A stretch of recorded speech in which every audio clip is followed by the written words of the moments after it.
Hello guys. आज हम बात करेंगे जो अभी रिसेंटली अमेरिका ने किया है वेनेजुएला के साथ।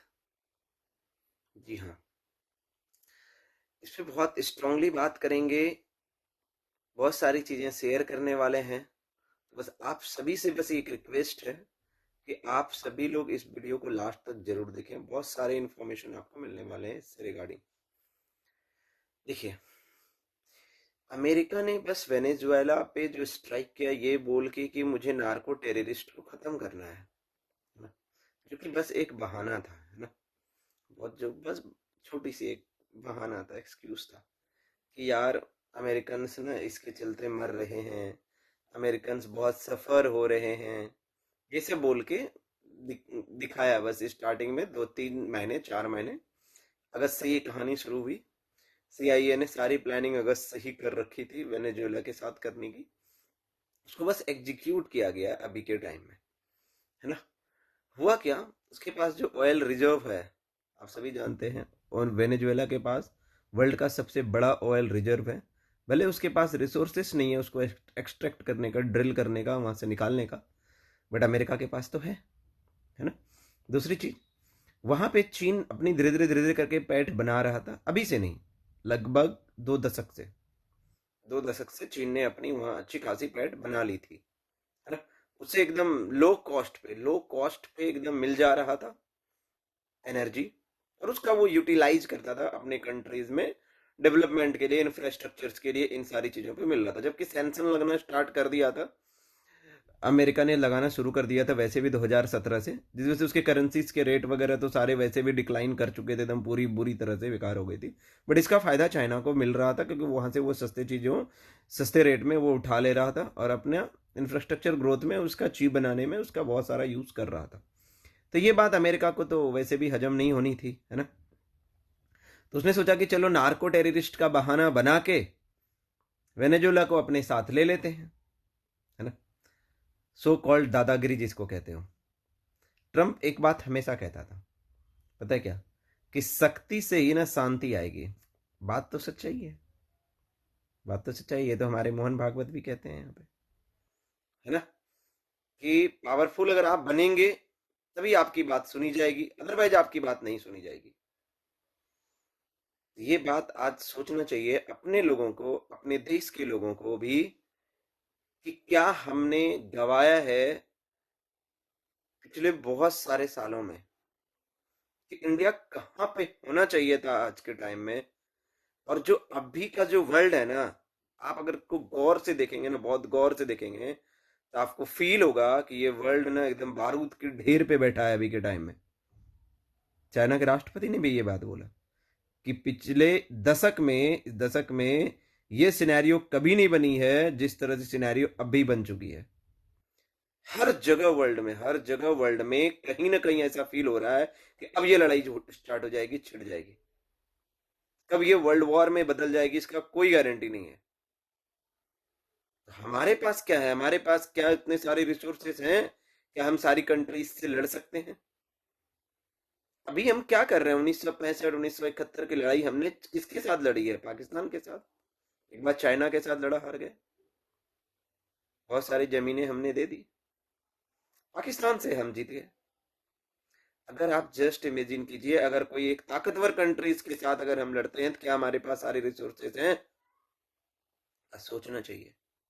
जब एक बार इसके बारे में आप बहुत अच्छे से सोचेंगे तो आपको फील होगा कि हाँ, हमने कितनी सारी कमियां हैं और हमने क्या क्या चीजें अभी तक रोक रखा है और हमें क्या चाहिए था अपने देश को सुरक्षित बनाने के लिए, जो कि हमें मिलेगा आने वाले टाइम में, जरूर मिलेगा। भले हम थोड़े पीछे हैं लेकिन इन चीजों को अपने मिलेंगे जरूर।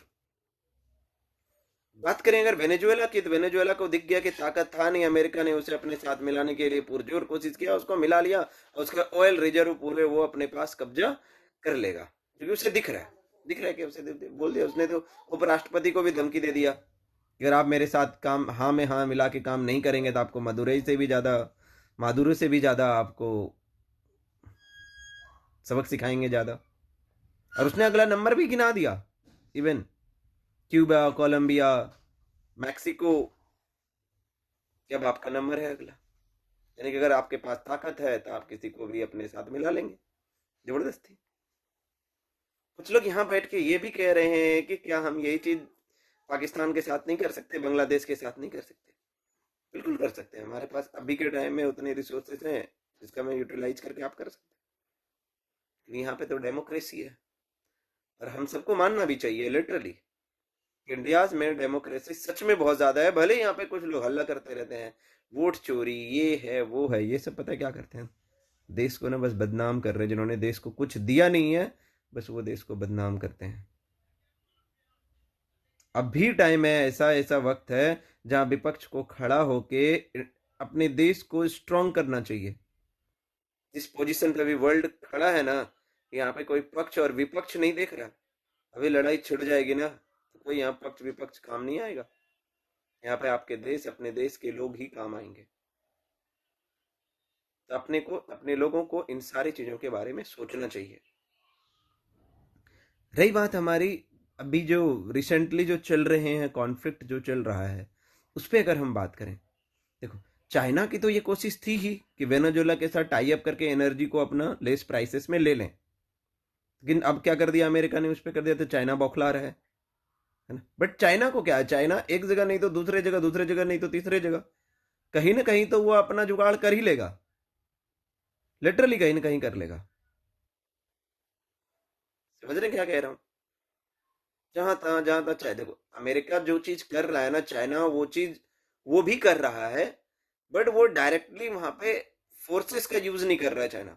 आप खुद देखो, आप अपने पड़ोस में देख लो, बांग्लादेश, पाकिस्तान, तरह तरह के और जितने हैं आसपास में, नेपाल, म्यांमार, बर्मा, हर एक जगह पैसे देके, लोन देके, श्रीलंका, लगभग उसको कब्जा कर लिया लिटरली।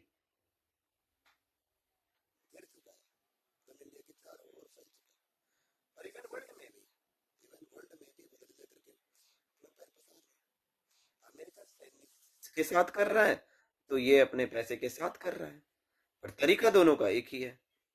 और रही बात हम अपनी की, हम फिर भी अपनी स्ट्रांगली खड़े हैं। हम नहीं किसी का बुरा चाहते हैं ना हम किसी को कुछ हड़पना चाहते हैं। हम तो सबके साथ शांति प्रिय है, पहले भी थे, अभी भी है। लेकिन हाँ, अपना डिफेंस डेवलपमेंट बहुत जरूरी है। हम बहुत पीछे हैं अभी अमेरिका चाइना के कंपैरिजन में, डिफेंस सेक्टर में, टेक्नोलॉजी में बहुत पीछे हैं। अपने को इन चीजों पे बहुत सारे वर्क करने चाहिए। आप सभी भी एक बार कमेंट कीजिएगा, एक बार जरूर बताइएगा। अगर आप सबको कुछ गलत लगे, आप इस पे अपनी राय भी जरूर दीजिएगा कि नहीं ऐसे नहीं, ऐसे नहीं, ऐसे नहीं होना चाहिए। आप लोग भी अपनी राय जरूर दीजिए। लेकिन आप लोग भी रियलाइज करेंगे हाँ सच्चाई क्या है, अभी के टाइम में क्या डिमांड है, क्या चाहिए अपने देश को, इसके बारे में बात करना चाहिए। और आप और हम नहीं करेंगे तभी कौन करेगा? हम हमेशा क्या पॉलिटिक्स करते रहे 5 ईयर के 5 ईयर? नहीं। अपने रिसोर्सेज का, अपने यूज का, जैसे कहते हैं ना, वन नेशन वन इलेक्शन बहुत जरूरी है अभी के टाइम में। आप खुद सोचिए कितने पैसे हम बहाते हैं। उस पैसे का अगर हम डिफेंस खरीदेंगे, हथियार खरीदेंगे, या हम मैन्युफैक्चर करेंगे मेक इन इंडिया के अंतर्गत, तो कितना हमारा डेवलपमेंट होगा, कितने पैसे हमारे बचेंगे। तो अब समय आ गया है इन सारी बातों को सोचने के लिए, अब पॉलिटिक्स, राजनीति से उठ के अपने देश के बारे में बात करने के लिए। बात तो थी अमेरिका और वेनेजुएला की, वो तो देख लिया सबने, वर्ल्ड ने, कि क्या हुआ क्या नहीं हुआ। और इंडिया में भी हर दिन कोशिश करता है, नो डाउट, हर दिन कोशिश हो रहे हैं डायरेक्टली इनडायरेक्टली यहाँ के गवर्नमेंट को भी डिस्टेब्लिश करने के लिए, कैसे भी करके खत्म करे। क्योंकि किसी को भारत की तरक्की हजम नहीं हो रही है। चाहे वो यूरोपियन कंट्रीज हो, चाहे अमेरिकन कंट्रीज हो, चाहे वो चाइना हो, कोई हो, किसी को हजम नहीं हो रही। ऑब्वियस सी बात है यार, हम तरक्की, हमारे पड़ोसी तो, हमारी तरक्की होगी तो पड़ोसी तो मानते ही नहीं। ये तो दूसरे कंट्रीज हैं, वो कैसे मानेंगे? बट ये सब चलता रहेगा, होता रहेगा। बट हमें अपने डेवलपमेंट के बारे में सोचनी है, हमें अपने देश की तरक्की के बारे में बात करनी होगी। तो आप सभी से ये रिक्वेस्ट है कि आप भी इन चीज़ों में आगे आइए और इन चीज़ों के बारे में बात कीजिए, सामने लोगों से शेयर कीजिए।